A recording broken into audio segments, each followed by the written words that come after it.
turn the music down a little bit. Okay, hello. Thank you for joining. If you're watching this stream, it is extremely likely that you are a friend, a family member, or at least someone who I trust to be able to see me do something entirely embarrassing and still wish to speak to me afterwards. So thank you for being part of that group, and welcome. What is this exactly? Well, over the past few months in my free time, and let's face it, the time I should have been doing way more important things, I've been developing a Regency affair. It's a text-based game chatbot type thing that takes players through a Regency era story where they are the main hero or heroine. Now, am I a particularly big fan of Jane Austen? Not really. Do I typically vibe code in my free time? No. Does the internet need another streamer? Absolutely not. But I have such good friends that some of y'all have dangerously asked when I've mentioned this in passing. That sounds insane. What does that even mean? Can you show me? So this is in part to feel a bit less like a nerdy recluse while I fuel the geekiest personal addiction possibly in existence, and also to answer those questions. If you're still confused, the TLDR is we're going to fall in love with some fake British men from the early 1800s together. If that sounds good. Let's meet Jane. You can see on the screen, this is sort of what I put together. It's sort of got like a chatbot back and forth mechanism. So let's start out. Let me just say hello.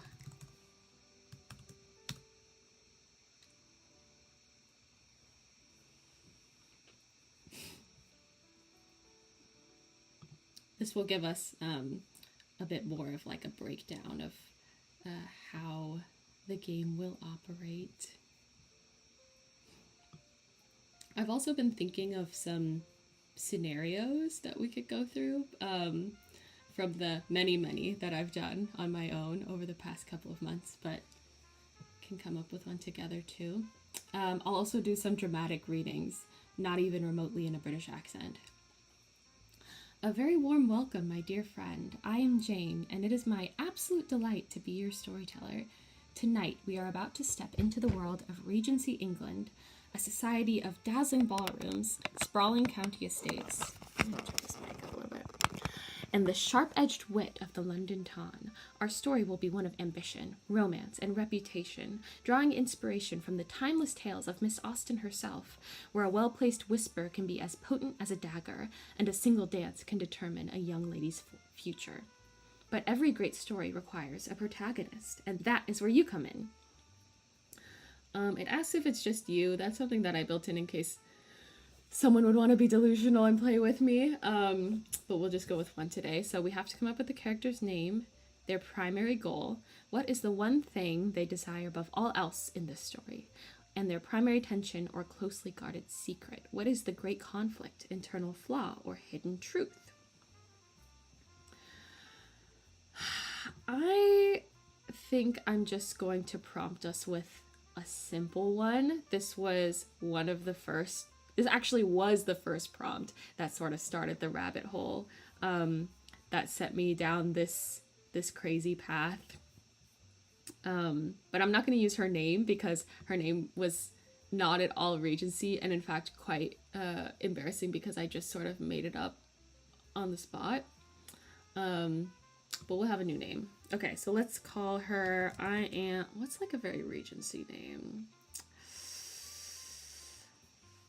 I was looking up some earlier, but I actually forgot what it was. I feel like Mary is a Regency name. Mary Blackwood. Let's do that. I am Mary Blackwood, a recent debutante looking to make a fine match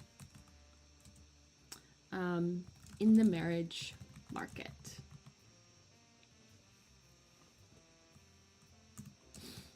My secret / tension: while I am not want for funds, the source of those funds is not entirely accepted in all parts of society. The goal is to make a match with someone of a long-standing name and good family reputation that might hide the source of the funds. Let me turn the music back up a little bit then.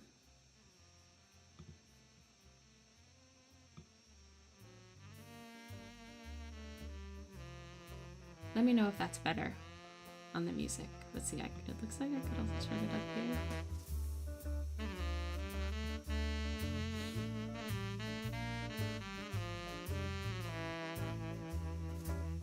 Okay, and good family reputation that might hide past shames.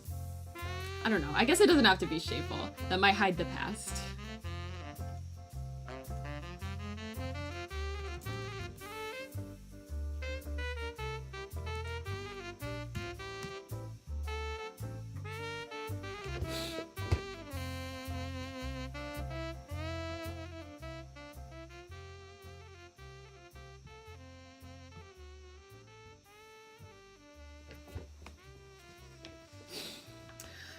Okay. All right. Yeah, as I said, this was the first one that I started. It was before it was even a game. I was just messing around with like chatbot mechanisms, I guess. Gave it a prompt. And it ended up spinning into something that I am still invested in several months later, but now with many upgrades. What's also nice about making your own game addiction is that if something happens that you feel like should be fixed or should be different, or like the mechanism should be different, you can just fix it. So if there's anything that happens that goes oddly or the story doesn't make sense, I can just go into the back end and try to make it better. All right. Miss Mary Blackwood, a pleasure to make your acquaintance. A debutante with a goal and a secret, the very ingredients of a most compelling tale. It is just us. Your ambition is a classic one, and no less perilous for it, to secure a match of impeccable standing, thereby burnishing the name of Blackwood until it shines as brightly as your family's fortune. Is the music okay? Let me know. A worthy goal. The tension, of course, is that the Ton values the age of a fortune far more than its size, and they can be notoriously unforgiving of any connection to trade. Your family's commercial success is both your greatest asset and your most dangerous vulnerability. We shall have much to explore there. Let us set our stage. The year is 1815. This music is not 1815. Apologies for the royalty-free randomness. The long, dark shadow of Napoleon has finally lifted from Europe, and a triumphant London is in the mood to celebrate. The season is proving to be the most brilliant in memory, a dazzling whirl of balls, routs, and afternoon calls. Carriages choke the streets of Mayfair, and the lists for Almacs are more fiercely debated than parliamentary bills. You, Miss Mary Blackwood, have just arrived in the city with your mother. Your father, whose industriousness in textiles has afforded you this life, remains in Manchester overseeing the mills. A magnificent house has been taken on Grosvenor Square for the season. I definitely said that right. A clear statement of wealth and intent. You have been presented at court. Your name is now officially out in society, and the great marriage market is open for business. Your mother, Mrs. Blackwood, is a woman of formidable energy and ambition. She is keenly aware of your family's precarious social position and is the general of this campaign. She sees a good marriage for you as the ultimate validation of their rise. Gossip, carried on the air like cherry blossoms in coal smoke, has already identified the most eligible parties of the season. Chief among them is Mr. Edmund Davies, the second son of the Earl of Northwood. With his elder brother inheriting the title and estates, Mr. Davies possesses the unimpeachable name and connections, but lacks an independent fortune. He is considered handsome, serious-minded, and an excellent prospect for a wealthy heiress. I think second sons are the way to go. I was saying this in the first stream, which was just like a trial run. But if you have a lot of money and you're just looking for a name, you know, a first son who's going to receive a title and an estate is probably going to be more careful about who they're courting, versus a second son. Like, if he's trying to find someone to bankroll him, you know.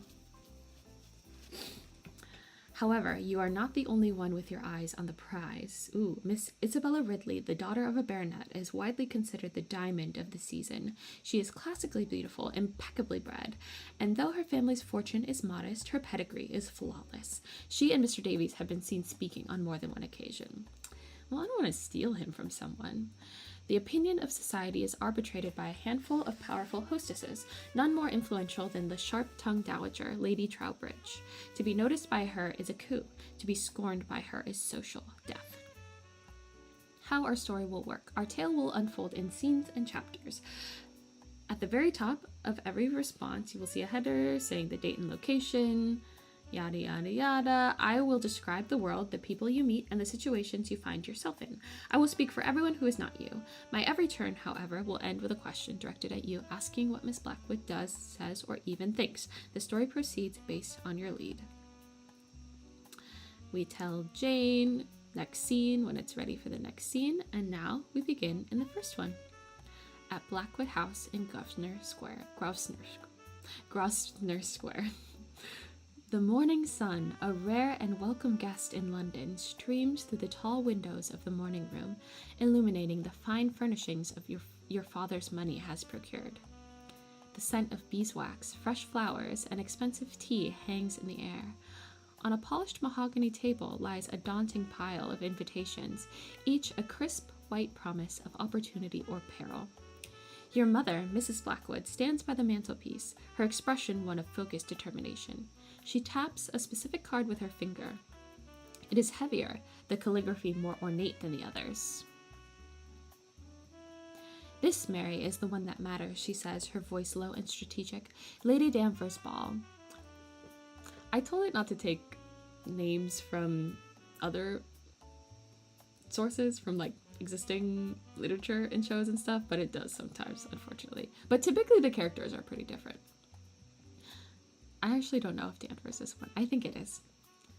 Everyone will be there. Mr. Davies is certain to attend. Lady Trowbridge is a patroness, and I have it on good authority that even Miss Ridley has had to petition for a voucher. She turns to face you, her gaze intense. The weight of her expectations is as tangible as the silk of your morning gown. Your presentation at court was a success, but this is the first true battle. First impressions, Mary, are everything. They will be watching to see if we belong. The invitation seems to possess a gravity of its own, a gateway to the world you hope to conquer. What are your thoughts? I mean, I think I'm nervous. Like, it seems like there's a lot weighing on the marriage, you know, to be able to, like, clean up the family name or redeem the family name or sort of get us into the circles that we aren't invited into. So yeah, I would say I'm nervous. I'm feeling nervous with the weight of expectation to make a good match. But confident? No, maybe not confident. More nervous than confident.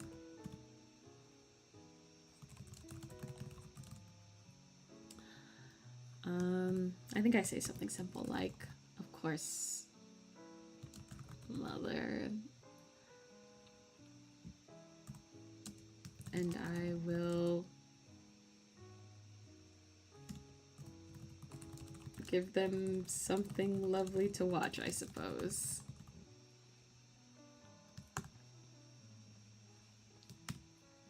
Something else nice about this is if I can't think of a way to say something that sounds kind of like slightly fancy and old and British and like approaching the accent or the lilt that I hear at the Dickens Fair, it will often translate what I say into Regency speak, which is kind of nice. Your mother's sharp eyes narrow ever so slightly at your hesitation, at the faint note of resignation in your I suppose. She crosses the room in a rustle of fine silk, her posture ramrod straight. She stops before you, her presence filling the space. There is no suppose, Mary. Ooh, okay. She says, her tone leaving no room for argument. You will give them something flawless to watch. From the moment we step out of the carriage, you are not merely my daughter. You are a statement. You are Blackwood ambition made manifest. She gently takes your chin in her hand, tilting your face to the light. It is not an unkind gesture, but it is one of assessment, of inspection. We will have Madame Dubois attend to you this afternoon. The celestial blue silk, I think, with the seed pearls. Simple, elegant, and of a cost that is evident without being vulgar. Her gaze is unwavering, searching yours for any sign of weakness. Oh my gosh, Mom is intense. You must look like you belong on the arm of a future earl's son. You must look untouchable. Ooh. Her hand drops, but her eyes remain fixed on you. The choice of your gown, it seems, is as critical as the choice of allies. How do you meet this intense maternal scrutiny? I mean, I must be nervous for a reason, right? If, like, my mom is like this. Let's see. This is similar to how she's treated me in the past. High expectations, supportive, but ultimately searching for weaknesses to correct.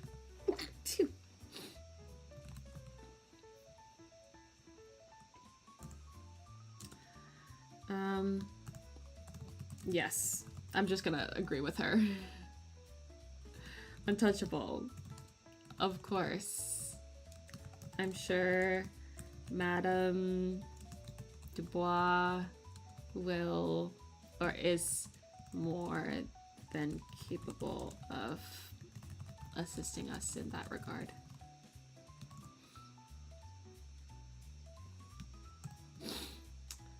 Let's see. Her words do very little to soothe. I think through all the things that could go wrong.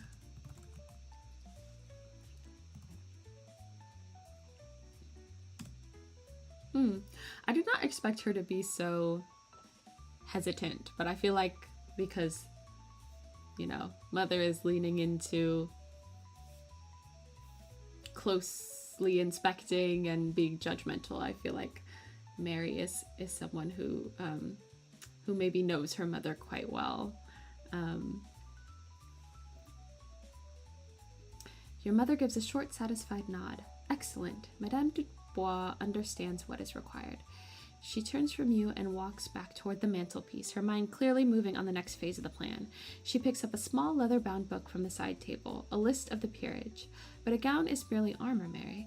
The true battle is fought with a glance, a phrase, a carefully chosen dance partner. You must be prepared. She doesn't look up from the book as she speaks, her finger tracing a family line. You will be polite but not eager. Smile, but not too broadly. You will speak of art, the theatre, perhaps the latest collection of poetry from Lord Byron if you must, but you will not offer a strong opinion on anything of consequence. And above all, her voice lowers with emphasis, you will not mention Manchester, or textiles, or anything that smells of industry. She snaps the book shut and finally looks at you. Mr. Davies will be there. Miss Ridley will be there, looking as though she were born in a ballroom. She will be your chief competition. Wow, okay. Do not stare at her. Do not appear concerned by her. You are her equal in every way that matters tonight. I feel like we're being set up as Miss Ridley's, you know, antagonist, or her as ours, but I don't know her. I mean, everyone's trying to get married, right? I don't know. I don't feel opposed to Miss Ridley. Like, maybe Davies is the one, or maybe he's not. As your mother outlines the battlefield, a litany of potential missteps. Which of her warnings rings most loudly in your ears? What is the single mistake you fear making the most? Let's see. I fear I will mention something that leads... I can type.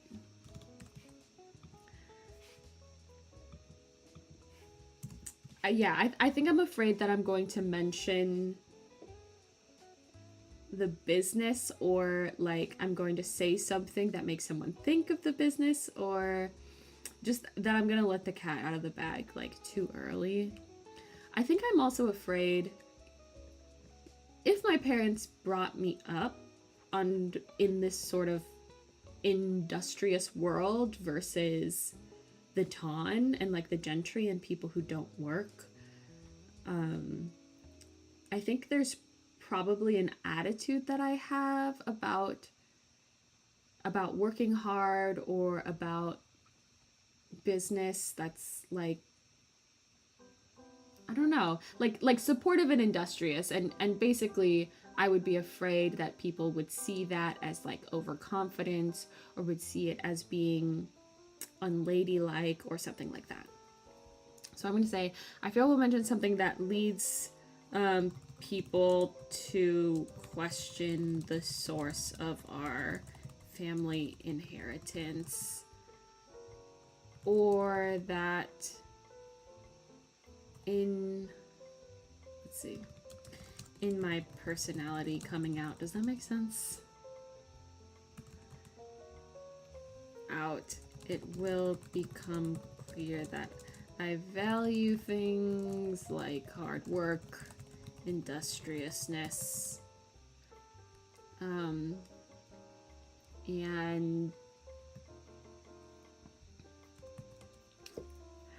I want to say maybe I'm also not super keen on like the really strict societal structure, because that's sort of what's getting in the way of us as people of industry making it into other circles, or what keeps us on the outside. So I'll say, and treating everyone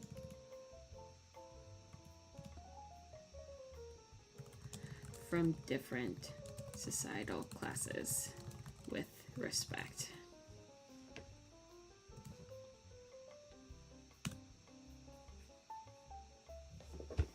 I guess that's, it asked for a single mistake, and there's sort of a lot of mistakes, but maybe it's like Mary to list a bunch of different things. To list a bunch of different worries when she was asked for just one. Perhaps she's a bit similar to me then. A flicker of something, perhaps understanding, perhaps apprehension, crosses your mother's face. She seems to read your silence, to sense the very nature of your anxiety. It is not just about the words, Mary, she continues, her tone softening slightly, becoming more instructive. It is the sentiment behind them. Your father's values, hard work, plain speaking, an eye for a good investment, have their place. Manchester. They have no place in a Mayfair ballroom. That feels bad, because isn't this supposed to be my husband? So like, I'm supposed to trick him into thinking that our money is from somewhere else? Or it's like, we just don't talk about it until we have to? She steps closer again, lowering her voice as if sharing a crucial secret. These people, they do not value industriousness. They inherited their place in the world. They didn't earn it. They did not earn it. To speak of effort is to remind them that such a thing exists. It is tiresome. It is common. She pauses. Even your natural kindness. Be measured. A polite nod to a footman is one thing. Engaging one in conversation is quite another. It marks you as provincial, as someone who does not understand the proper order of things. She is, in essence, telling you to suppress the very qualities you likely admire in your father, the qualities that built the fortune you now enjoy. Having your own virtues framed as social liabilities, how does Miss Blackwood compose herself?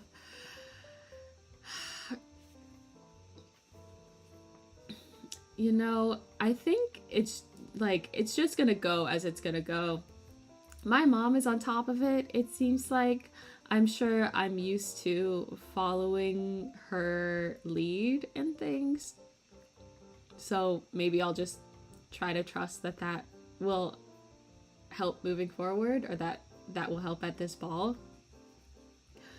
Overall, I think I'm facing down a pretty difficult part of life, and I'm generally feeling like I don't have the right tools to navigate. So Since my mom seems to know what she wants to do and what's up, I think I'll rely on her.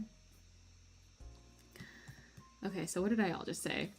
I am used to this dynamic. My mother is in charge, she has a plan, and I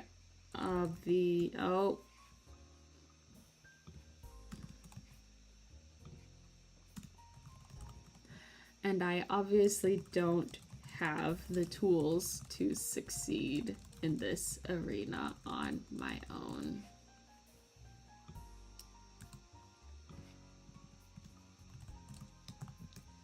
Dang. Typing lied. Difficult. Does a flicker of rebellion stir within you? I mean, definitely not one that I would say out loud. I feel like I'm too nervous. Like, I'm still, because we haven't really gone to the first major ball, we've just been introduced. I feel like I'm still feeling that weight a lot.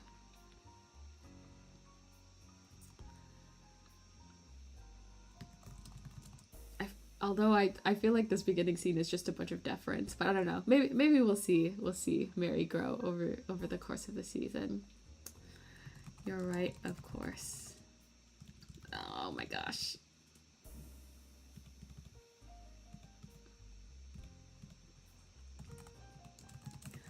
You're right, of course, Mother.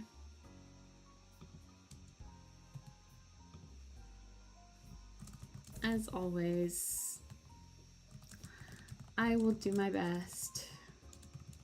Although it pains me to paint myself a person so far from the qualities that I love most in you and in Papa. I guess that's a little bit of rebellion. It feels false.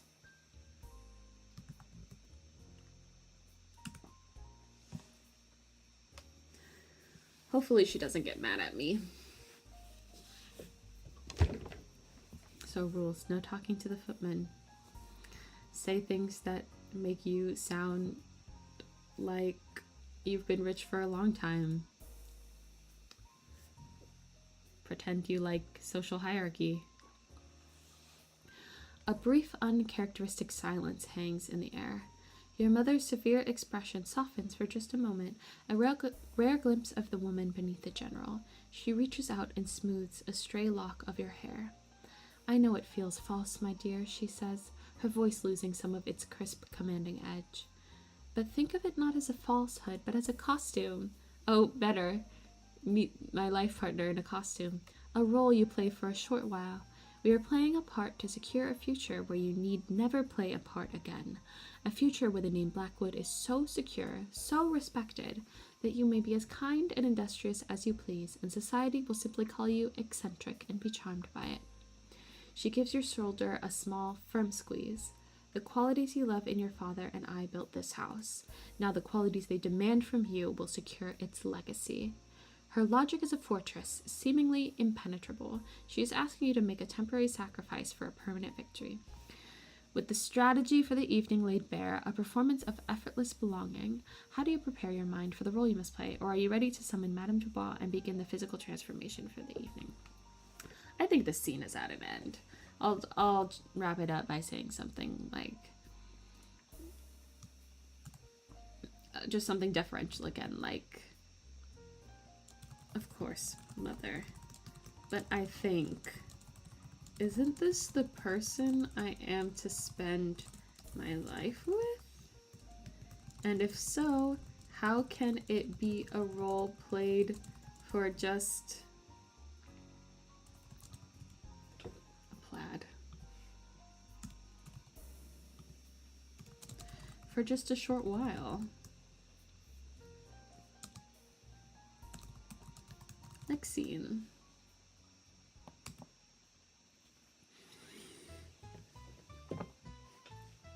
I feel like the main goal intention is developing well. And the relationship between Mary and her mother, it seems like it's perhaps going to be more of the antagonistic one versus her and Ridley or whoever that diamond of the ball was. Hours later, you stand at the threshold of the grand ballroom of Danvers House. Weren't we supposed to go to Dubois? Okay. This is something that happens sometimes. So this is a chatbot. It uses generative AI, and generative AI basically just takes everything that you told it before and then creates a new response for you. It's obviously not creating an entire story in its head like a person would. So there are like some major limitations to what can end up happening that way. Although I think there is some, you know, there are interesting turns that the story can take when it's written this way. But anyways, it means that sometimes it makes inconsistent logical leaps, like this time where I thought that we had gone to Dubois already, when that night it just took us to the Danvers ball. I'll prompt it with something like saying, "How does the fitting go?"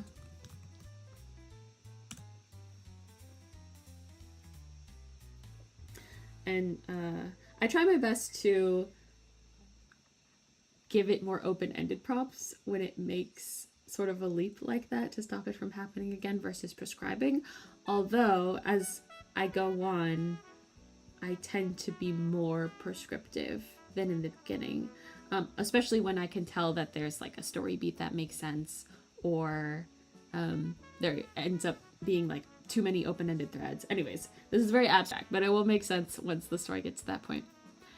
The afternoon finds you in your dressing room. We're still at my house. A space of silk-lined walls and gilded mirrors that reflect your image from a dozen angles. The air is thick with the scent of French perfume and the crisp smell of new fabric. You are standing on a small stool, a statue at the center of a whirlwind of activity. Madame Dubois, a small, severe-looking Frenchwoman with pins held between her lips and eyes that miss nothing, circles you like a hawk.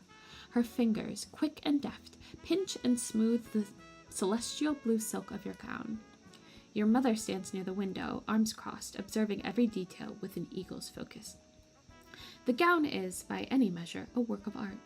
The silk shimmers with a life of its own, the color of the sky just after sunset. Celestial, so dark blue?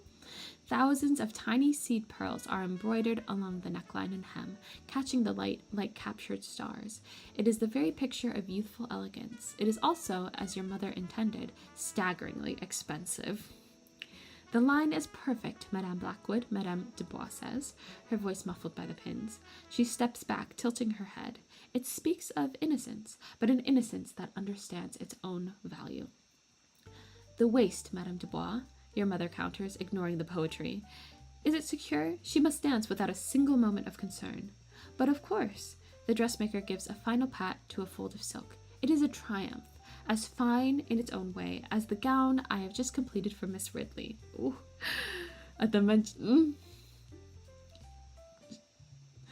mention of your rival, your mother's posture stiffens. I feel like she should know better than to mention women like that, like as she's doing fittings.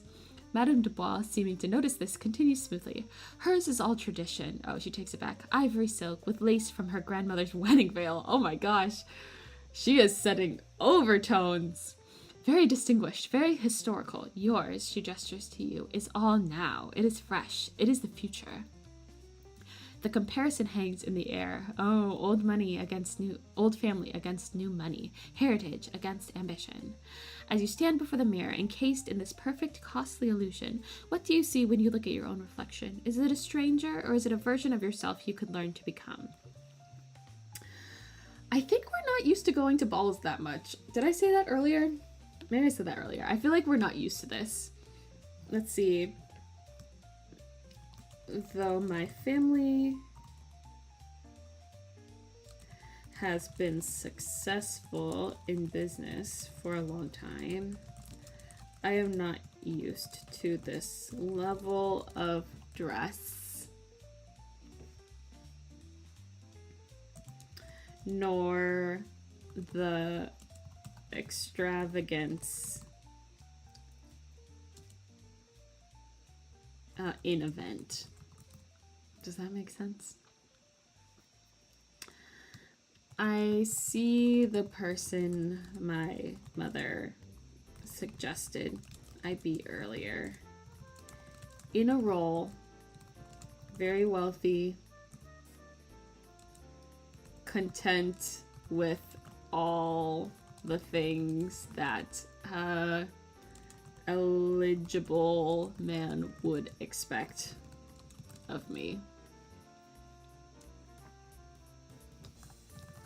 It's beautiful is what comes out.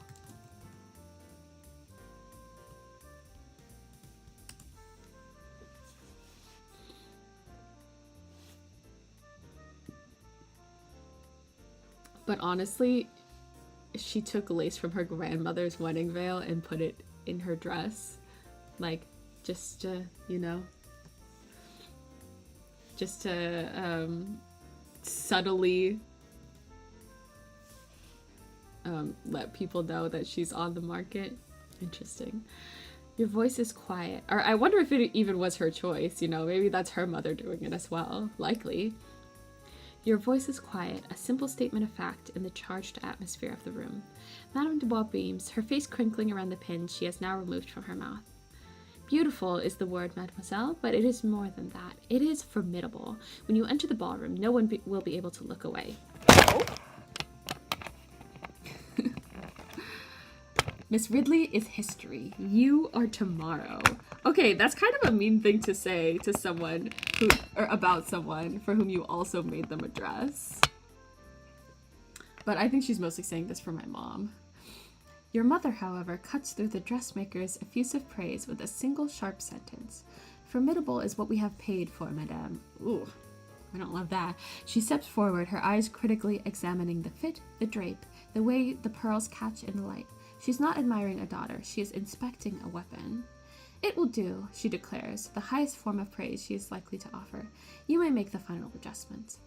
With that, Mrs. Blackwood seems to dismiss the matter as settled. She turns her attention to a nearby jewelry box, already strategizing the next element of the evening armor. You are left for a moment with your own reflections, the wealthy, content, and perfectly costumed young woman in the mirror. As Madame Dubois kneels to put the final stitches in the hem, does any part of this magnificent costume begin to feel like your own skin? Or does the weight of the silk and pearls only serve to remind you of the great distance between who you are and who you must pretend to be? I think it's not that I don't like a nice dress. I think it's just the context that's making me nervous, you know? Let's see. The dress does remind me of the task. I practice making the face and standing with the posture of someone elegant and charming and not at all keeping completely different thoughts to themselves.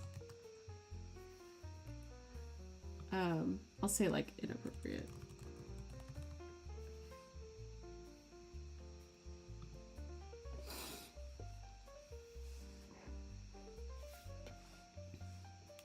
I wonder if it will work.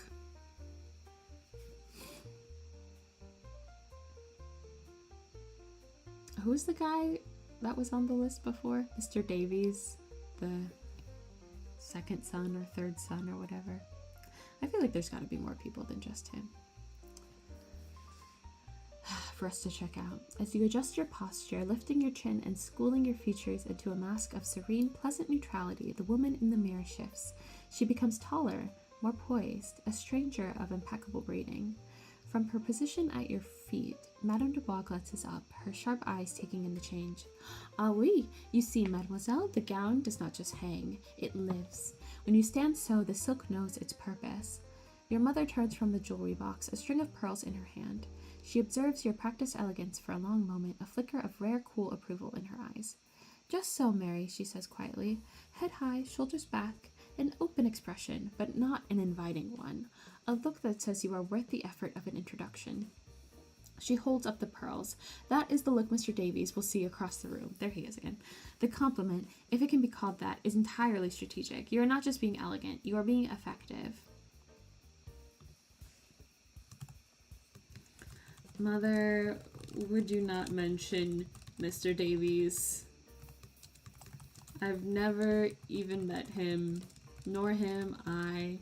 Who knows if he is a right fit, and there are so many others.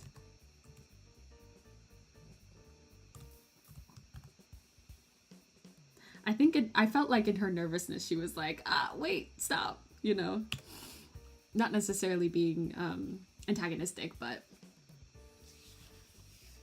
feeling like I need someone to put the brakes on this just for a second, as she's like in the gown, as she's standing in front of Dubois, and it seems like no one else is going to step on the brakes on something that's feeling increasingly like a bad situation or not ideal. Your mother stops her advance toward you, the pearls held motionless in her hand. Her expression becomes one of cool clinical assessment, as if you have just presented a flawed argument in a business negotiation.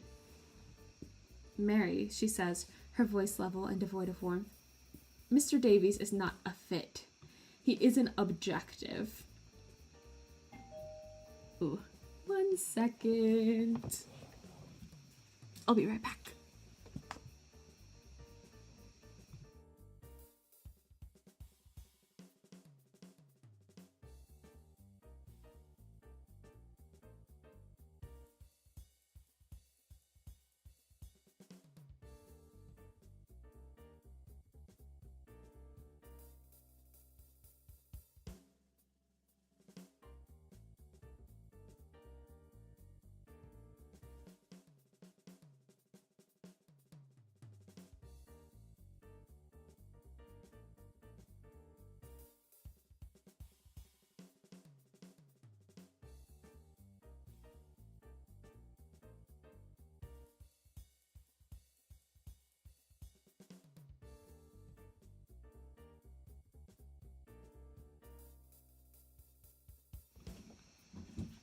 Alright, I'm back.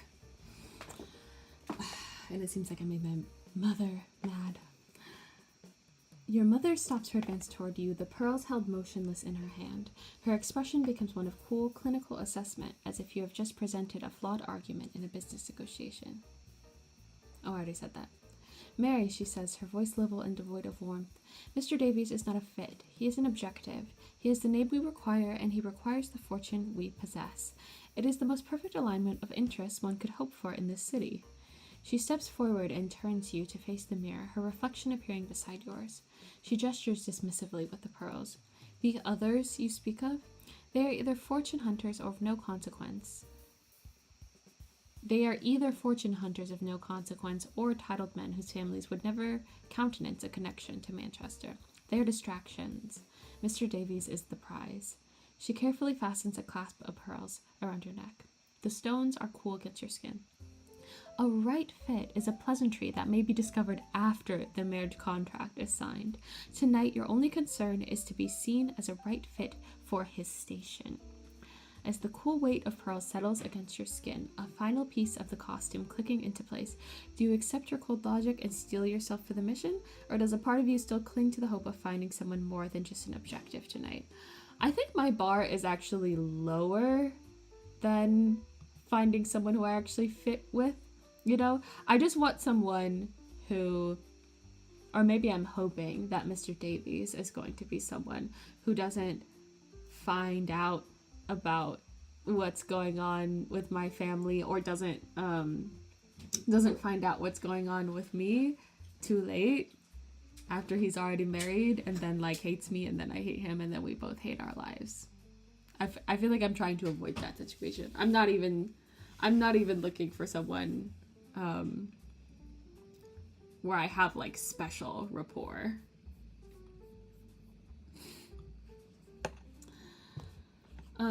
Okay. The pearls feel much heavier than they are. They're distracted. I doubt there's just one guy. I feel like she's just being tunnel vision. My mother is getting tunnel vision. And I can spell. She sees just one person when I am sure there are others. And yet her recurring point about living up to expectations and the importance of my role at this ball and during this season are or land, I guess. Land fully, as they always do.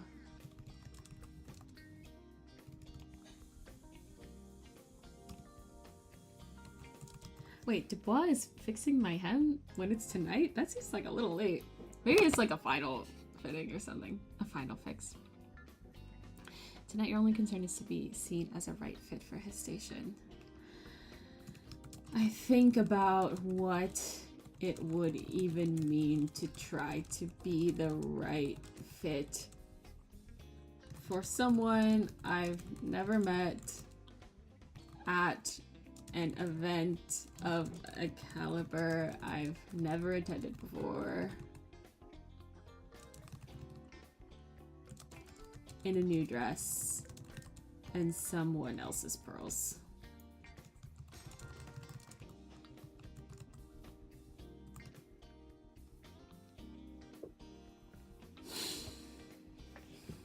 What if I get there and he's just like completely uninterested, like ignores me? Or what if he's like an awful person? That would be unfortunate. Well, maybe he's nice. I don't know. Well, but he's talking to Ridley, right? He's been seen with her. So maybe he's already taken. The weight of the pearls is indeed more than their physical measure. It is the weight of your mother's entire ambition settled directly upon your shoulders. You can feel her gaze on you in the mirror, as sharp and discerning as Madame Dubois' needle. She sees your thoughtful silence, the faint tension in your brow, and misinterprets it, not as a philosophical doubt, but as tactical uncertainty. You are overthinking it, Mary, she says, her tone crisp and final. You do not need to be anything for him. You simply need to be seen. You are a beautiful girl in an exquisite gown. You are the daughter of a man whose fortune is the subject of much speculation. That is more than enough to pique a gentleman's interest. She gives a final, minute adjustment to the drape of your sleeve. Your task is not to contort yourself into a shape you believe he will admire. It is to present a flawless, intriguing surface. Let him wonder what lies beneath. Let him do the work. At that moment, Madame Dubois rises from the floor, brushing a stray thread from her skirt. She clasps her hands together in a gesture of finality. She is complete, a masterpiece. The preparations are finished. The woman in the mirror is the one who must face the London Ton. All that remains is the waiting, the carriage ride, and the grand entrance. I think we just move on to the next scene here. I'm eager to get to this ball. I'm eager to perhaps have it over with.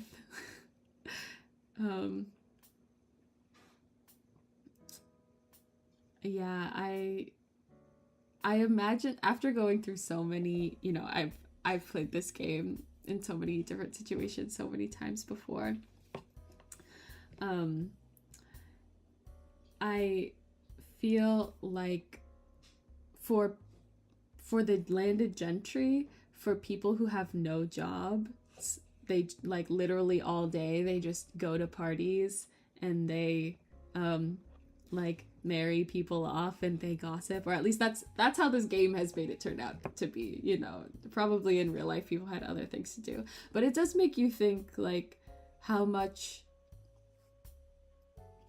we all have a certain amount of energy that we put towards our lives, and therefore someone who has had like a plethora of experience, like maybe someone who was like working class or grew up poor or had to do a lot to get by.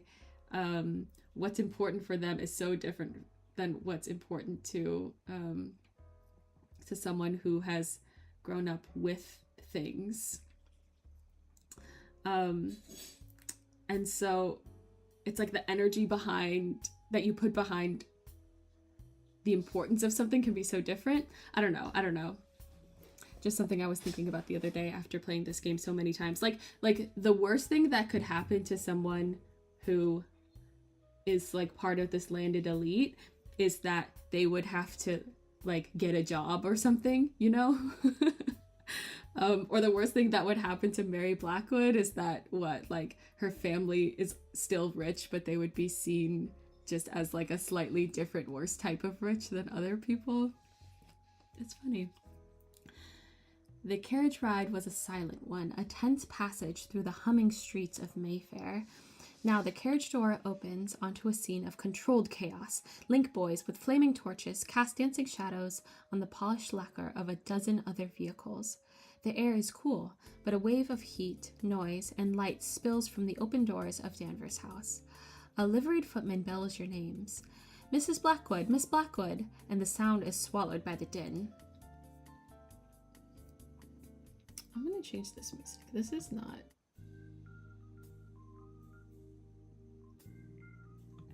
Maybe I'll switch to royalty-free piano.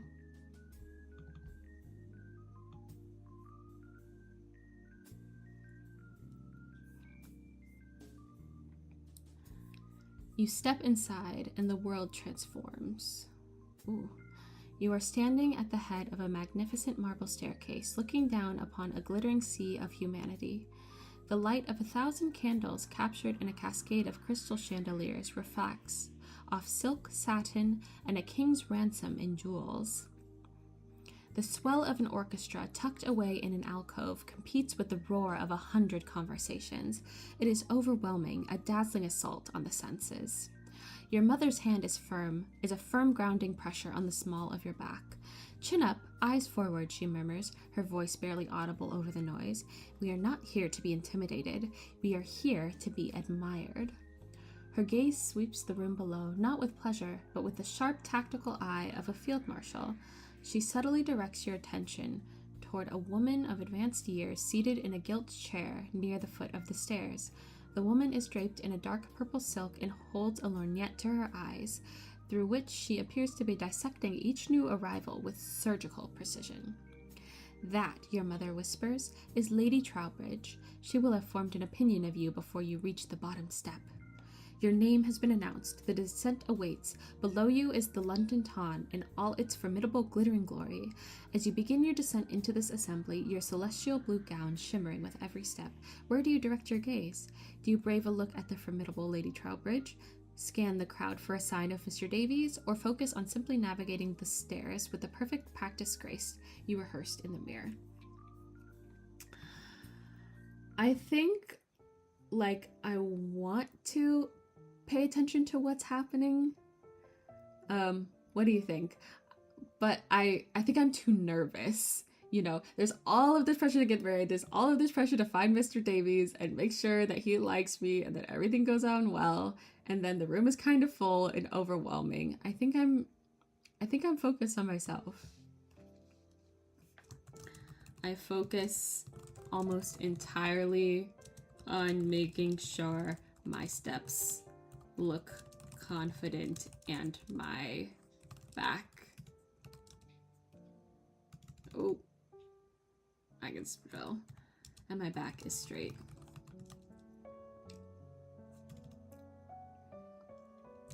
Unable to make more space in my brain for more. Or just space in my brain for more.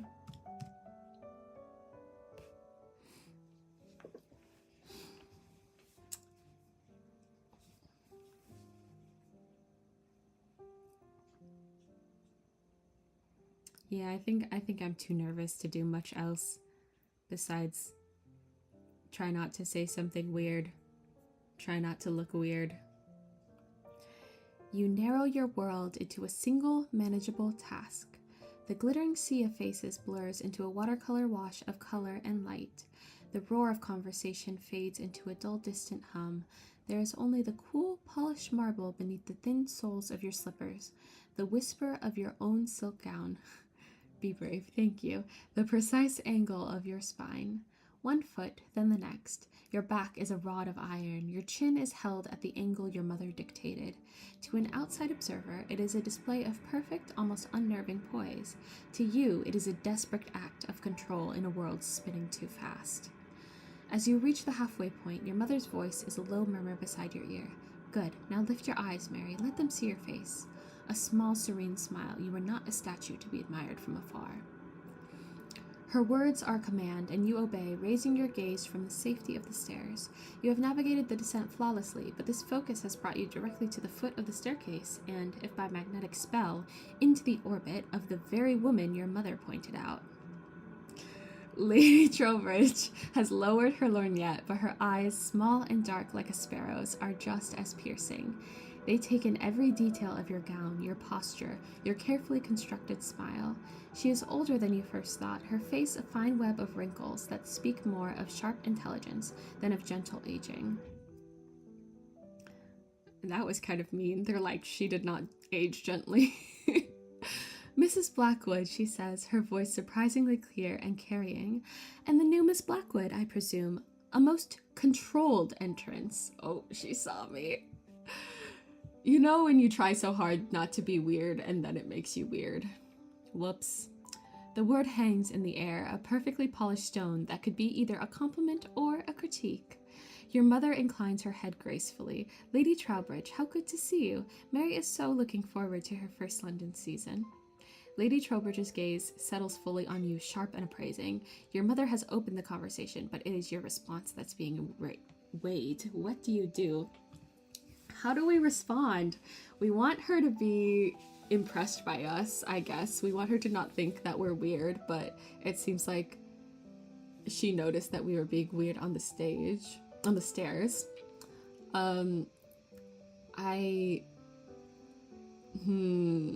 We want to get the attention of Mr. Davies. Maybe she could help us with that if she likes us. I think my gut is saying to just, like, compliment her, you know, raise her up a little bit, make her feel nice, and then she'll like us, and then maybe she'll help us out in finding a man. Let's see. My mom said I'm looking forward to it. I'll say that I am. Oh, but we don't know anything about her. How do you compliment someone when you don't know anything about them? Maybe like her clothes?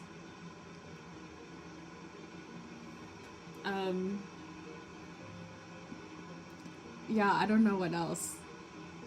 Her hair? Is that weird? I'll compliment her dress. May I say your dress?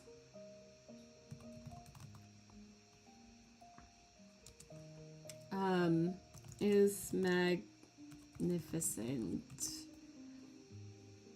So, I don't know. So detailed and elegant.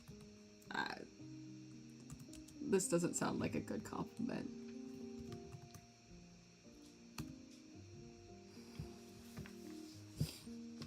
I can't think of anything else because I don't actually know how she's dressed because I'm not actually paying attention to that. Hopefully she doesn't see through our ruse. Lady Trowbridge's sharp eyes, narrow for a fraction of a second. She gives a slow, deliberate blink as if processing your words not as a simple pleasantry, but as a move in a game of chess. Oh, compliment her jewelry. Dang, maybe I should have done that too. She glances down at the dark purple brocade of her own bodice and then back at you.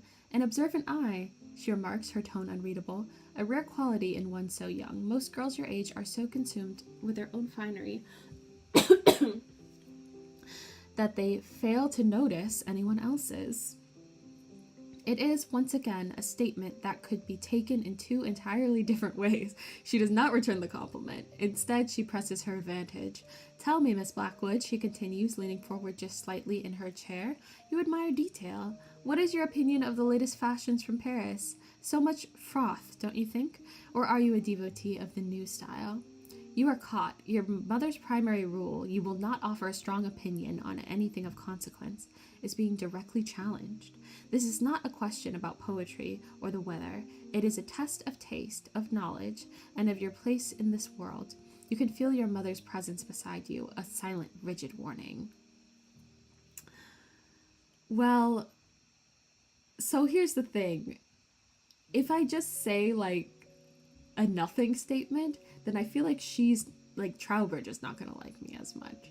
But then if I say something more informed or that might signal that I have deeper thoughts about things or actual opinions, that might make my mother unhappy, especially because we're in industry, so maybe there's also like a connection there where it's like if I'm studying a dress, then that means that I have opinions about tailoring or something. I don't know.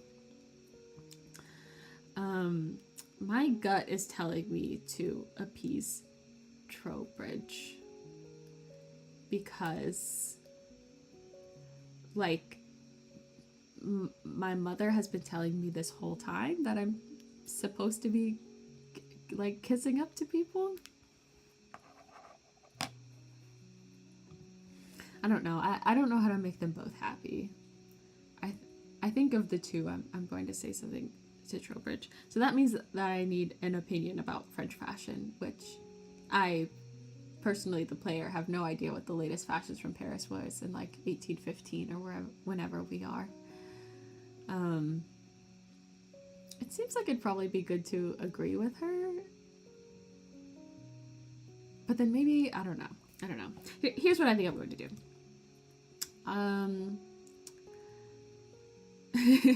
I am always impressed by loveliness. Sure, I could say that. Let's see. I am always impressed by loveliness, my lady. My lady. Perhaps that will appease both of them.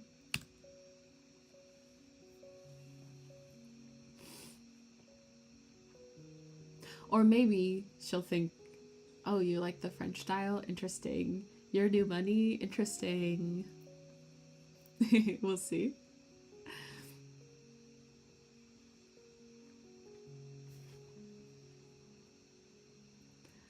A small, dry smile touches Lady Trowbridge's lips. It does not reach her eyes. Ooh.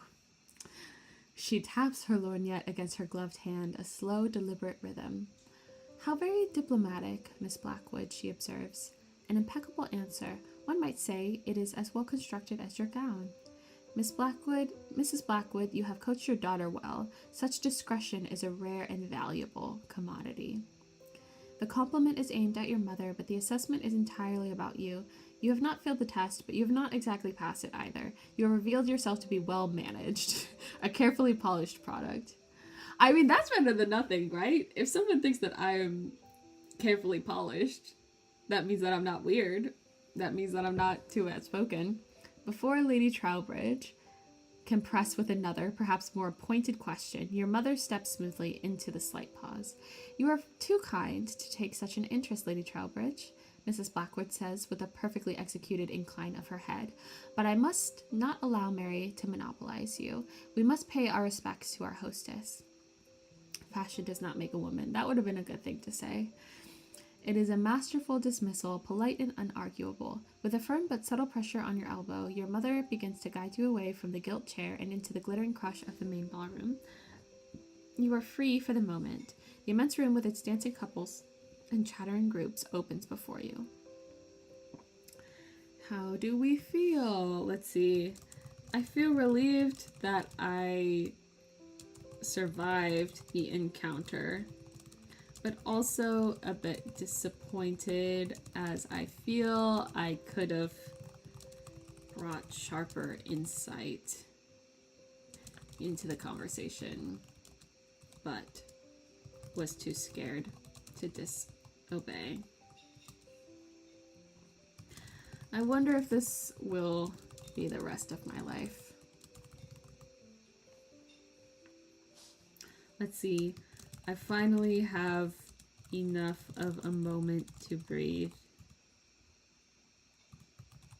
to scan the room, and check out the party and admire the party.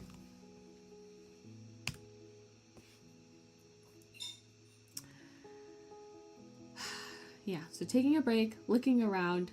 I think I don't want to see Mr. Davies. I feel like Mr. Davies, just the thought of him is what is making Mary nervous, you know? So if she sees him first, you know, if it's not her mother who sees him first or him who sees them first, and then she has to like manage that, I think that would be too much.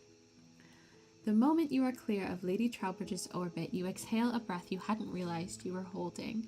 The relief is sharp, but it leaves a bitter aftertaste. You did have a thought about Parisian fashion, an opinion formed from the plates in the ladies' magazines, but the costume you wear does not permit such sharp edges.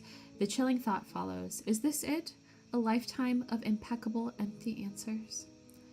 Pushing the thought aside for now, you grant yourself a moment to simply see, and it is a sight to behold. The ballroom is a masterpiece of curated beauty, a living painting in motion. Couples turn in the graceful, sweeping figures of a quadrille, their movements a silent conversation. The air hums with laughter, the clink of crystal, and the rich, resonant tones of the orchestra.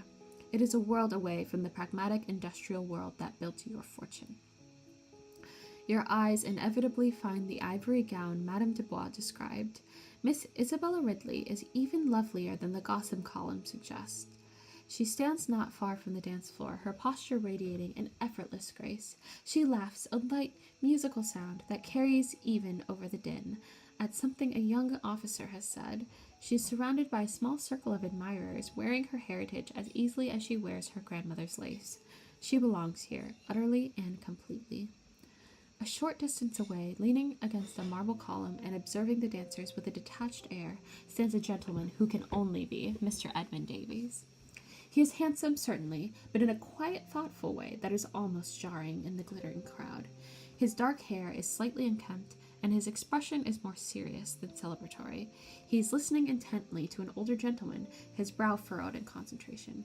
He does not look like a prize. He looks like a man with concerns of his own. As we all are people with concerns of our own. Beside you, your mother makes a small, satisfied sound. She has not been admiring the party. She has been surveying the field. There, she murmurs, her voice a low, strategic hum in your ear. The one by the pillar, that is Mr. Davies. Miss Ridley has not claimed his attention. An opportunity. She turns to you, her expression once more that of a general before battle. The orchestra is about to begin a waltz. Do we make our way toward the refreshments, placing us in his path, or do we find a seat with a clear line of sight and wait for him to come to us? Why is she asking me? I feel like she's the one with the plan. As I said before, I do not hold any ill will against Ridley. Isabella. You know, we're all trying to make a good match. It sounds like they've been hanging out before. Like, we don't need to fight with each other. But I have to shoot my shot, you know, for my family. For my family's name. I think... I mean, it wouldn't hurt to take a turn about the room, right? Just to walk around, like, maybe get closer. It would not hurt to take a turn about the room.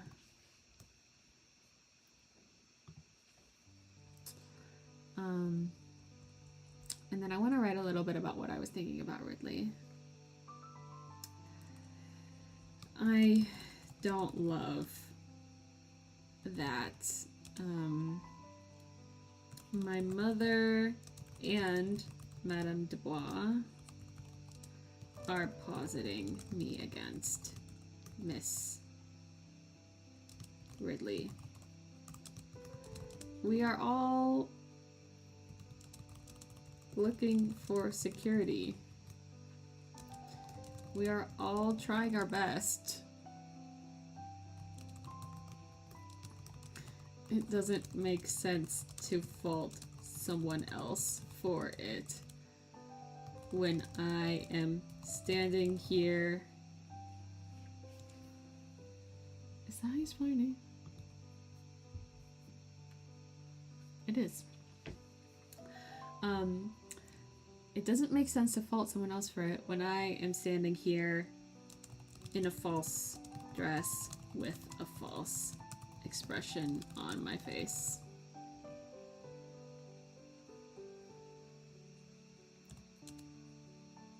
Not faulting myself for anything.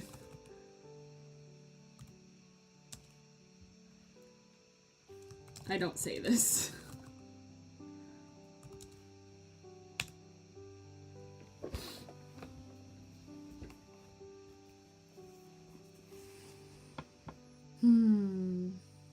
Oh, well, thank you. Thank you. I just, like, you know, so much of people's future security rests on making a good match, and there are only so many people. So you can't just assume that someone else is mean because they're doing the exact same thing that you're doing. Your quiet suggestion seems to please your mother immensely. She sees it not as a desire to observe, but as a proactive strategic maneuver. An excellent suggestion, she murmurs, her approval a tangible thing. It shows confidence. Let the room see you. With that, she places your hand upon her arm, and you begin a slow, deliberate circuit of the grand ballroom. It is a performance in itself. Every step is measured, every glance calculated. You are intensely aware of the hundreds of eyes that flicker toward you, assessing the new Miss Blackwood. Whispered comments follow in your wake like the rustle of your own silk gown. You offer serene, slight nods to the few faces your mother has pointed out to you in the past, your practiced smile feeling stiff on your lips. Your path takes you in a graceful arc along the edge of the dance floor. Just as you draw near the area where both Miss Ridley and Mr. Davies are standing, the orchestra brings the quadrille to a flourishing conclusion. The dancers break apart with applause and laughter, and the social geography of the room instantly shifts. Miss Ridley, radiant after the dance, curtsies to her partner.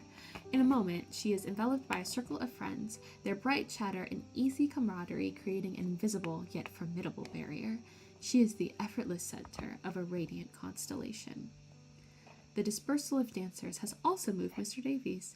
Having finished his conversation, he now stands alone, momentarily detached from the crowd, and only a few feet from Miss Ridley's vivacious circle. He looks toward them, not with the eager eye of a suitor, but with the thoughtful, almost weary expression of a man deciding on his next move. Oh, so he doesn't like her? Or maybe he also just, like, is not about it? Well, at least he isn't, like, super into her, because that would be awkward if I tried to get in the middle of that. Your mother's fingers tighten ever so slightly on your arm. The field has shifted, she whispers, her voice urgent. Miss Ridley's friends will soon draw him in. We must act. You are on a direct trajectory that will take you past both of them. To continue means to walk directly into the center of the drama. Do we go forward? Do we take a detour to admire a painting? I think we go, it's like, we're already here. You know, if something's gonna happen, something's gonna happen. I motion like I am okay to continue forward. The same serene smile on my face.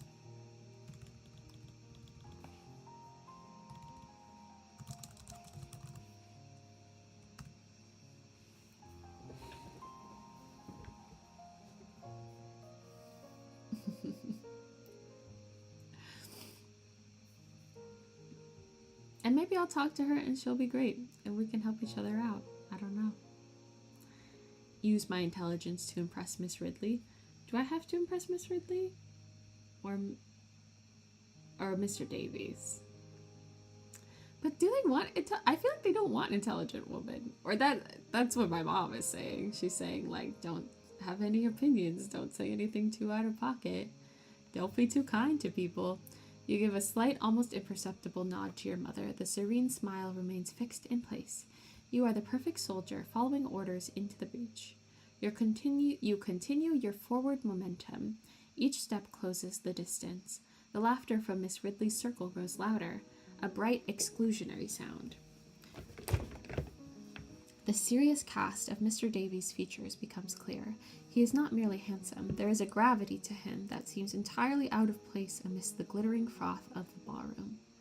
Just as he takes a half step toward the radiant circle, your mother executes her maneuver with breathtaking precision. She stops abruptly, her fan clattering to the polished floor. It is a small, calculated accident. All men like a challenge. We'll see if Mr. Davies likes a challenge. Seems kind of serious. As she bends to retrieve it, Mr. Davies, being the closest gentleman, naturally turns and moves to assist. "Allow me, madame," he says, his voice a low baritone. "Mr. Davies, how kind," your mother says, accepting the fan from his hand as she straightens up. She does not seem flustered in the slightest. "I am Mrs. Blackwood. I believe you are acquainted with my husband?" Through the commercial interests at the dock. Literally, she's like, don't mention anything. Don't say anything that might make people think of industry. Don't say anything that might make people think that you have original thoughts. And she literally just goes up to the one guy who's like the guy that she's trying to get us to be with and is like, "Oh yeah, you know my husband from like shipping interests." Oh my gosh. Mr. Davies' polite expression does not change, but a flicker of something, perhaps recognition, perhaps caution, crosses his features. "Mrs. Blackwood, yes, of course. I have had the pleasure of meeting Mr. Blackwood, a formidable man." His gaze, a surprisingly deep and sober gray, shifts from your mother to you. He is waiting. "May I present my daughter, Mary," your mother says, her voice as smooth as cream. Mr. Davies gives a formal, correct bow. "Miss Blackwood, a pleasure." He straightens. His serious gray eyes meet yours directly. For a moment, the entire ballroom seems to fade away. Over his shoulder, you can see Miss Ridley glance in your direction, her own perfect smile faltering for just an instant. The opening has been made. It's your line. What are my first words to him? Let's see. I mean, my nervousness is at an all-time high. Has my mother really just told me, has my mother really just mentioned to him directly our background in trade when it was the thing I have been trying so hard not to speak about or accidentally mention something close to? It throws me off. I'll say that. I'll say, Mr. Davies, a pleasure. I'd like the pleasure's mine.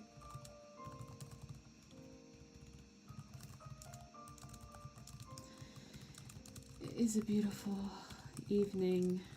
No.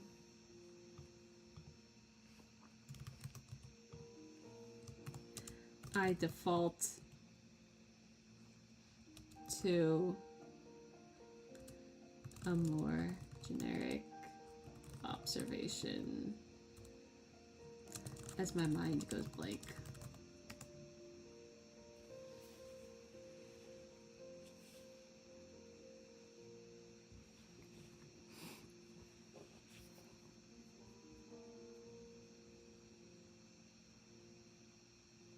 Hopefully he's the type of person who won't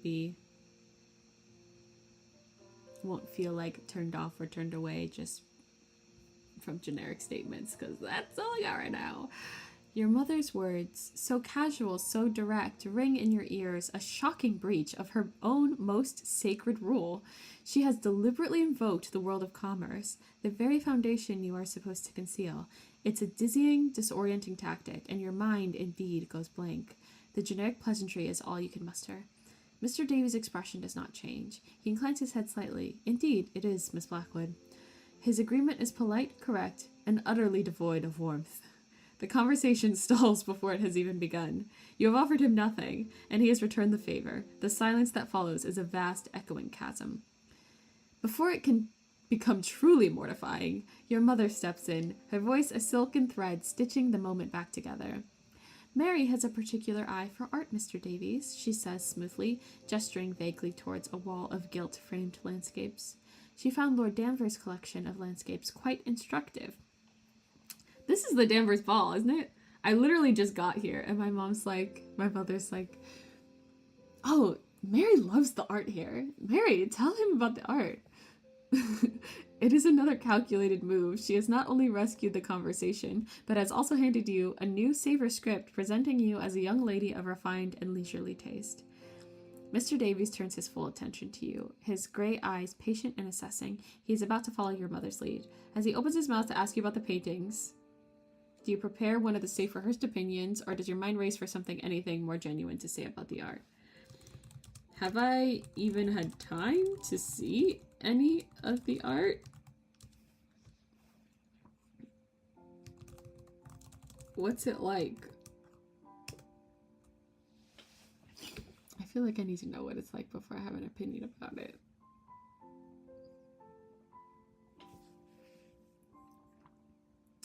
It also seems like we're boring him. Like perhaps my mother's suggestions for how I conduct myself do not live up entirely to what they need to be in order to catch this man. You have not, in truth, given the art a single thought. Your turnabout the room was a tactical advance. I should ask him who his favorite artist is, but my mother brought up the art in this room. So I feel like I have to speak to the art in this room first. Your turnabout the room was a tactical advance, not a cultural tour. In the brief, sweeping glance you took upon entering, the paintings were merely part of the opulent backdrop, a blur of gilt and varnish, less important than the silk of a rival's gown or the marble of the floor beneath your feet. Now, as your mother's words hang in the air, you force yourself to look properly. The wall she gestured to is crowded with landscapes. They are large, classical, and bathed in the warm, flickering candlelight. They depict serene, almost impossibly green hills, placid lakes reflecting impossibly blue skies, and the occasional picturesque ruin of a Roman temple. They are visions of a perfect, orderly, and ancient world, a world of inherited leisure, utterly removed from the soot and industry of Manchester. They are beautiful, but they feel as alien to you as the surface of the moon. Mr. Davies has followed your gaze to the wall. His expression is polite, patient, and waiting. He's expecting an opinion, an instructive thought from the young lady with the particular eye for art. The silence stretches, becoming heavier with each passing second. I feel like I have to offer something at least a little bit real, or he's gonna get bored and leave. So it's like, I haven't had time to study the paintings, so I'm not sure what's in them, but it seems like they're pretty orderly. Yeah, it says the word orderly. So I think I'll say something maybe to that. Like, they are well ordered, Mr. Davies, seeming to depict nature that follows the correct rules of color, of stillness.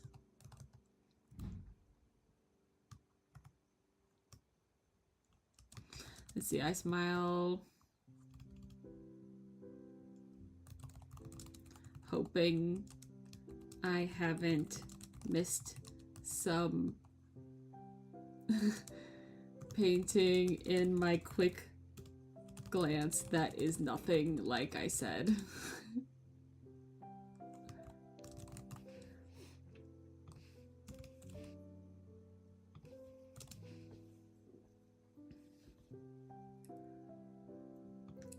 I'll say the correct vibrant rules of color.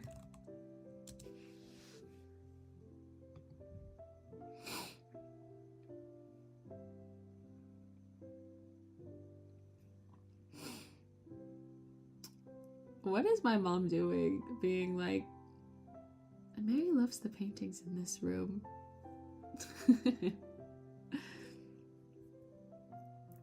You deliver the line with the serene smile you have practiced for hours. It is a good line, intelligent, detached, and perfectly suited to the persona of a well-educated young woman. For a moment, you see a flash of approval in your mother's eyes. Mr. Davies tilts his head, a gesture of genuine consideration. The polite, slightly distant mask he wore a moment ago shifts into something more focused, more curious. That is a particular observation, Miss Blackwood, he says, his voice losing its formal edge. Well ordered. Most people would simply say beautiful. Tell me, he continues, his gaze meeting yours with an unnerving directness, do you believe art should present a more perfect, orderly version of nature? An improvement upon the real thing? Improvement? That is not what I meant at all. He has taken your safe academic observation and turned it into a philosophical probe. He is not making small talk. He is asking what you actually think. From nearby, a peal of laughter rings out from Miss Ridley's circle. It is bright and effortless, a jarring contrast to the sudden, serious weight of the conversation you find yourself in. Your mother stands beside you, silent and rigid, her entire being focused on your next words.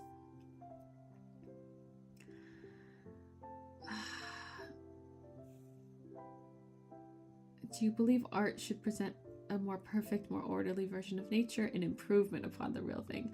I feel like that's bold to say that more ordered is an improvement. Maybe I peek out of my shell a little bit. It is, or I'll say like, on the contrary,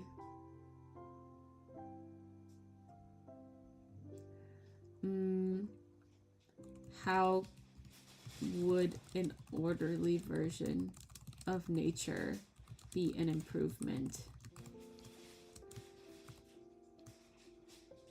Isn't the reason we escape to Bath in the off season and cling to our country estates the fact that it is a closer experience to the, I don't know, to the wild beauty that lies beyond city order?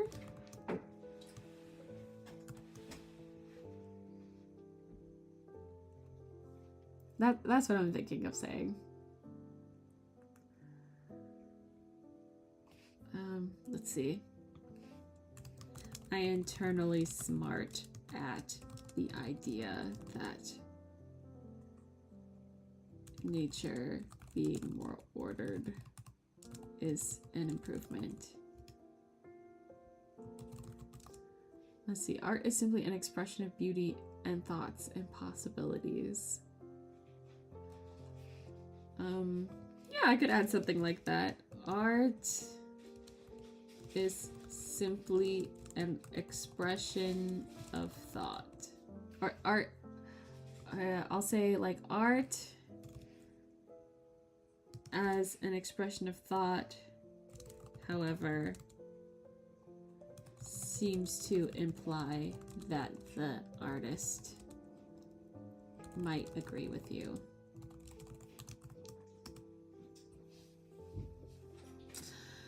I feel like I said too much. I feel like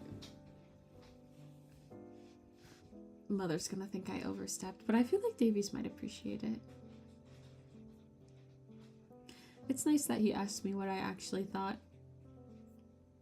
Maybe he wouldn't be too terrible to marry for his name so that he can have my money. Okay. For the first time this evening, the serious, detached look in Mr. Davies' eyes is replaced by something else entirely. A spark of genuine, unguarded interest. He leans in slightly, his posture shifting from polite formality to active engagement. A fascinating distinction, Miss Blackwood, he says, his voice a low, thoughtful murmur that cuts through the surrounding din. Wild beauty beyond city order, that is a powerful phrase. It is a small victory, a flicker of genuine connection, but it comes at a price you can feel radiating from the woman beside you. Your mother has gone rigid, a statue carved from disapproval. You have offered a real opinion, an unscripted thought, and in her eyes you have just walked onto the battlefield without your armor. But he liked it! Isn't that her whole point? She needs to figure herself out, I think. Across the small space, you notice Miss Isabella Ridley's bright conversation has faltered for a moment. Her gaze is fixed on you and Mr. Davies, her smile just a little less radiant, her expression sharp and assessing. She's taken note of the shift. You are no longer merely the new girl in the pretty dress. You are competition. Man, and I was treating her with such respect in my head. Across the small space... Oh, I already said that. Mr. Davies seems oblivious to the silent surrounding drama. His focus is entirely on you, so you believe the purpose of these paintings is not to offer an ideal, but to serve as a reminder, a sort of window from our orderly world back into the wild one. He is asking you to commit, to build upon the foundations of your own unsanctioned thought. Do you press forward, or do you retreat to the safety of a more conventional view? Sure. Possibilities and order can coexist. I like that direction. Possibilities and order can coexist, Mr. Davies.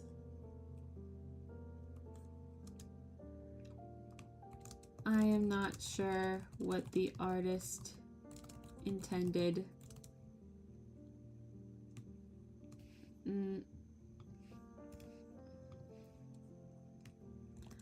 I can only speak to what I've surmised from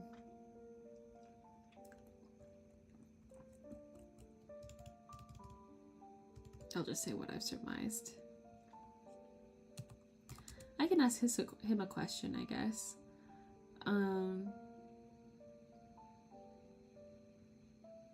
Although my mother's gonna get more angry and I might pay for it later. But I think if I hit it off with Mr. Davies, then she'll probably forgive me, right?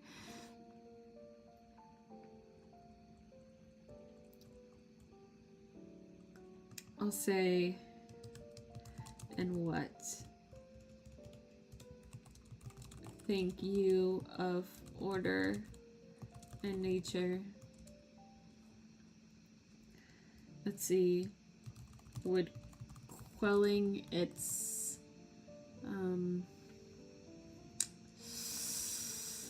wildness bring it closer to perfection, in your opinion?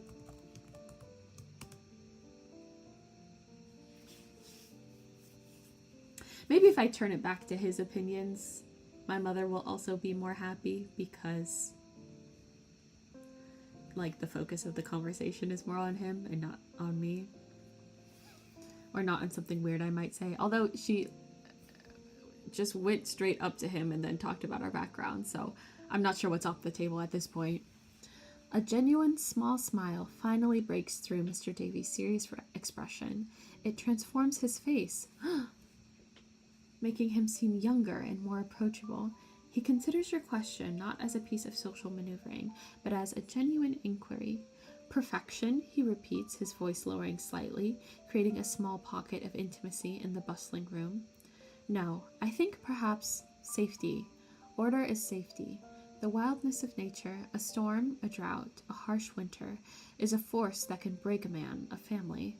Taming it, ordering it, that is not about making it more beautiful. It is about making it survivable. He has offered you something real, not a flirtatious compliment or a practiced piece of wit, but a glimpse into his own philosophy, a worldview shaped by something far more pragmatic and perhaps more difficult than you had imagined. The pressure of your mother's hand on your arm becomes a palpable weight.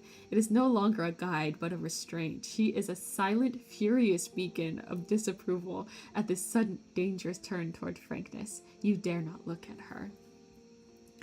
Across the way, you catch a glimpse of Miss Ridley. Her head is now inclined toward a friend, her fan hiding her mouth, but her eyes are still on you. A whispered comment is exchanged. The battle lines are being drawn. Mr. Davies, however, seems to have forgotten the rest of the room. He is looking at you, waiting to see how you will receive his starkly practical view. What do you say to this man who speaks not of art or beauty, but of survival? Ask him what he believes a woman's role is. I think it's too early for that. I think I might accidentally scare him away if I start talking about social hierarchy, and about the role of women in society. I mean, it would be good to know sooner rather than later, of course, if he's like a raging misogynist, but I don't think I could say that now. I think I might mess it up. I don't know if I should keep engaging. I feel like my mother is very upset with me. Okay, I think I might pull back. I know, I think I might pull back though. Let's see. Feeling my mother's nails begin to dig into my arm, I decide to pull back a bit.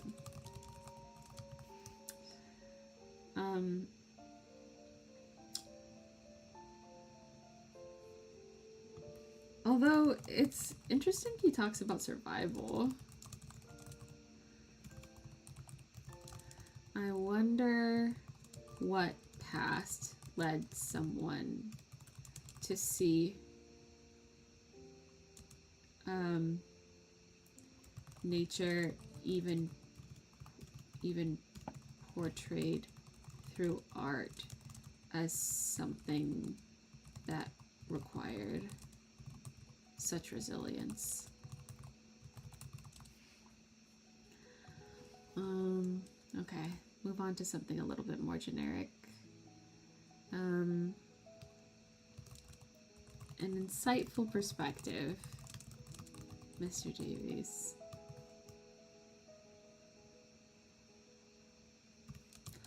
I had not thought of it this way.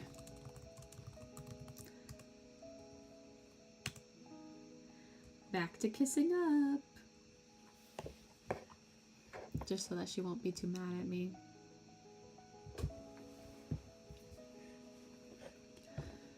Because if you think about it, perhaps Davies, or I'm still not convinced that it could be no one else, but for the time being, Davies has some sway over my future, over whether I'm going to be secure in a marriage growing up, or going forward, whether my family name is able to be clean or whatever, and they're able to be in these circles of society.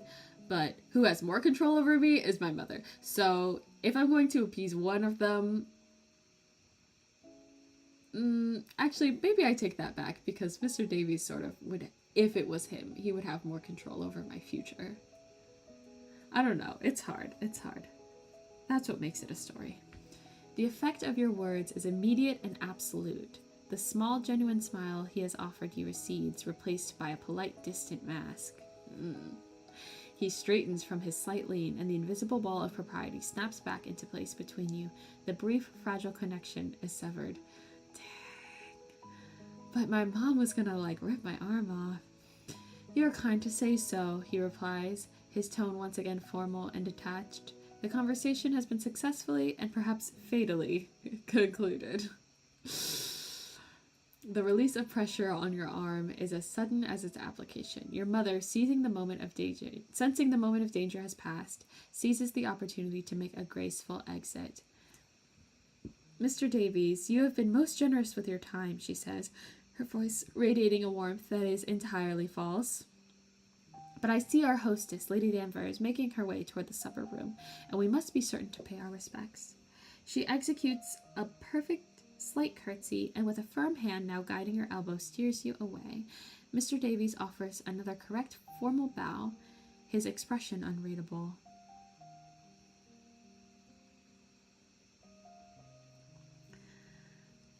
As you are led away, you glance back over your shoulder. You see him standing alone for only a second before Miss Ridley's circle seems to effortlessly expand, drawing him into their bright, laughing orbit.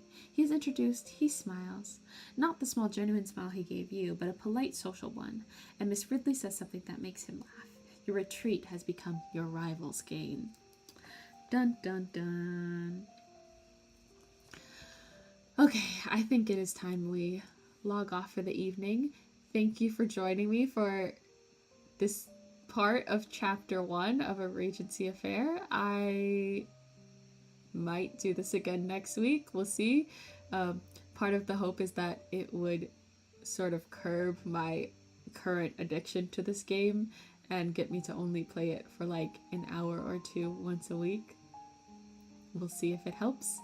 If I happen to be on, come join me again and give me some good pointers as to how we can survive the rest of the night without Davies thinking we're a complete bore and without our mother ruining our lives.